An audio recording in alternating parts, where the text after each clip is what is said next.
Hi అండి. ఇక్కడ నేను బీచ్కే అక్షర్ లిఖియా అని రాశాను. బీచ్కే అక్షర్ లిఖియా అంటే ఇంగ్లీష్లో బిట్వీన్ లెటర్స్ అనమాట. లెటర్కి మధ్యన ఉండే లెటర్ రాయాలి మనం. రా డాష్ వా, రాకి వాకి మధ్యన ఏ లెటర్ వస్తుందండి? లా. రా లా వా. నా డాష్ ఫా, నాకి ఫాకి మధ్యన ఏ లెటర్ వస్తుంది? పా. ఈ డాష్ ఊ, ఈకి ఊకి లెటర్ వస్తుంది, ఊ వస్తుంది. ఈ డాష్ ఊ కదా, ఊ వస్తుంది. భ డాష్ యా, మా అనే లెటర్ వస్తుంది డాష్లో.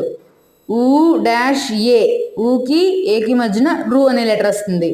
ఓకే కదండి, ఈజీగా ఉన్నాయి కదా. ఇవైతే చిన్నపిల్లలకి చాలా ఈజీగా నేర్పించవచ్చు అండి మీరు ఇంట్లో. ఓకేనండి, ఇది కనుక మీకు నచ్చినట్లయితే నా ఛానల్ని లైక్ చేసి షేర్ చేయండి, అలానే సబ్స్క్రైబ్ చేయండి. మీకు ఏమైనా డౌట్స్ ఉంటే కానీ కామెంట్ బాక్స్లో కామెంట్ చేయండి. మీకు ఇలాంటివి మరిన్ని షార్ట్స్ నేను పెడతానండి, చూస్తూ ఉండండి. Keep watch it. Thank you.